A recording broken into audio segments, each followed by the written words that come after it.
accomplishments, as you can see, we have the Clay Art Certificate of Achievement that was recently created. We had a raccoon kiln that was purchased, which is going to be part of that program. We're very proud of that. We did the majority of our SLOs were completed. We have 2 still in the art studio, and we have a couple in the art history section. And all of our PSLOs were done. Yay. We have a 2-year plans for each of our programs and our certificate created, and we'll be working with Monica's office to put that implementation soon. We do have a combined student art history student success rate of slightly above the college average. 76% of our students are successful, and 73.3 are the college ones. Clay sculpture and ceramic students have participated in CCACA, which is basically a California Conference for the Ceramic Arts, for ceramic arts, 2011 to 2017. For 6 years straight, we've been competing against big ones like Humboldt State University, San Jose State University, and we've had our presence in the statewide conference, which is very important for us. We've had 6 years of successful community outreach via the Art Gallery with approximately 450,000 visitors in those 6 years.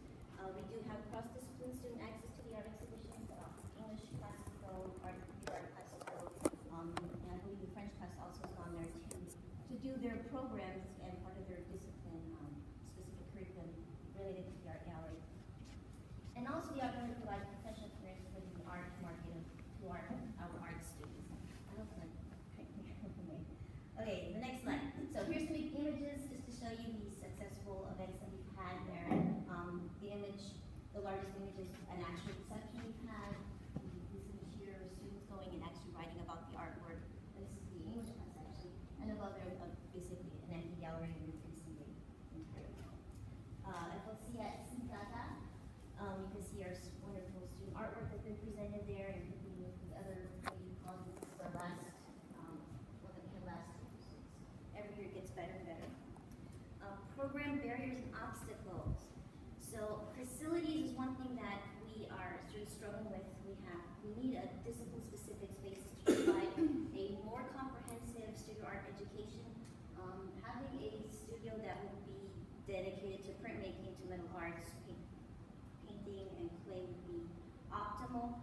We realize that's not always the case. We don't have the money for it, but it would be helpful so our students get a better, more rounded education, comprehensive, that our sister colleges are able to enjoy. Also having discipline-specific equipment and furniture needed to give students a well-rounded experience, again, in the same discipline-specific areas. Currently, we are working with having to move equipment back and forth, and that, causes wear and tear on our equipment, which will make it last less. And then the other thing is we're sort of limited in terms of the type of projects that our students are able to create because of the limitations in space, storage area for student artwork, storage for all the equipment that's necessary. So it does become cumbersome, and we do have students, and this is all anecdotal, that have transferred or gone to a different school without getting their degree because of this particular issue. ARC has a large, I'm going to go there, and I'm going to finish my degree there, so that's when it happens. Also, FTE growth, we all want that, right? We need to expand the current course rotations. We want to ensure timely completion of degrees, and we introduce deleted photography and graphic communication courses. And these were during the big the budget cuts of the state, where we had to cut down, and we just had to focus on what we really had in our meat and bone of the program right now is visual student arts and art history. Again, budget needs, program needs, we do need a budget increase. We're requesting 45, we currently have 2,800. We'd like to increase out 1,700. And because the increased cost of supplies, support with the acquired equipment, we just purchased some materials for our metal arts program. And also the fact that we are teaching concurrent courses, and they require diverse material, not just the same thing for 300 and 302 or the painting 1 and painting 2. That also incurs more costs. And we do have to make difficult choices as to what and how much, where we're going to spend the money. And sometimes printmaking can't get what it needs, and so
what their ceramic room looks like. They have a specific area for their glazes, and they have an area for their large equipment wheels.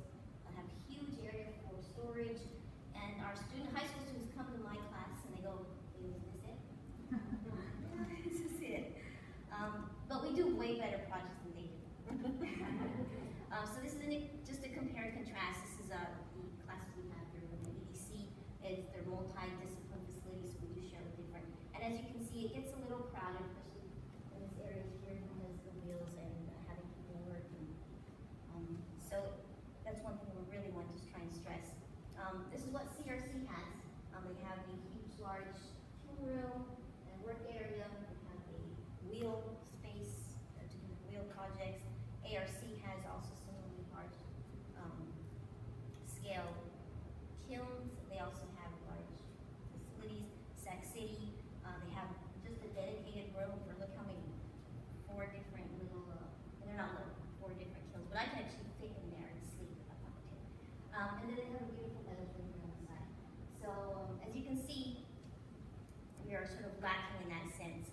So what we determined by our SLOs, while our student success rate for the studio arts were 90% from our SLOs, students can always benefit from the student success services, such as the reading and writing centers. That was like a big point we used most of our students. And also again, to reiterate the need for discipline-specific facilities and equipment listed in, was very listed high in our program review art survey that went out. Molly's office sent those out. And that was a good general theme through our students saying we need more facilities, we need better equipment to give them the hands-on experience and to be better prepared. And that's it.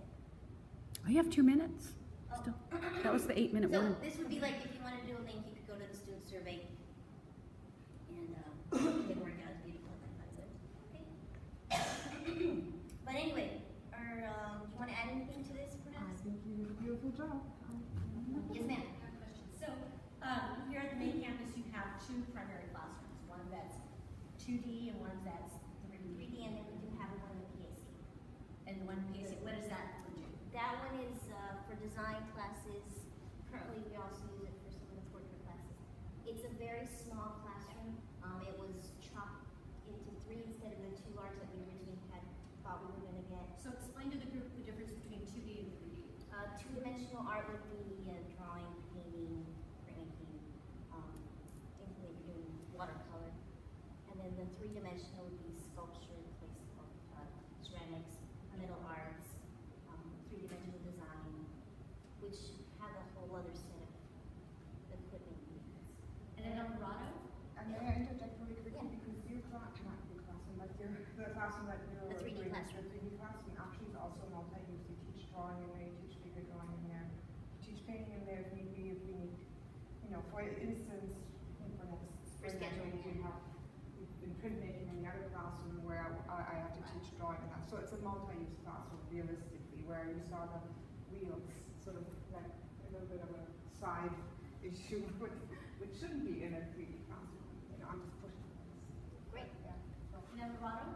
Elgro would have one multi-use classroom where they do everything, with the exception of printmaking, because we don't have printmaking facility there. right, and the wheels they're stored in a little closet that have to be moved out every time. They're 3 high or 4 highs are in a closet to be moved out into the room. So the instructor has to set that up with the students all the time. Move them all back. That loses a lot of class time in and of itself. Same Okay. thing with the printmaking. I do have to get in there a half an hour ahead of class to pull out the printing press, to pull out the drawing racks, to put up the equipment, just because we need that equipment in order for the students to learn what they need to do. To do take a printmaking class. And we're lucky to have a class. Okay, we're at time. If the body wants to go over, that's fine. But if you wish to move along, we're at time. So we're gonna get 5 minutes now for questions, right? Yeah, that's so cute.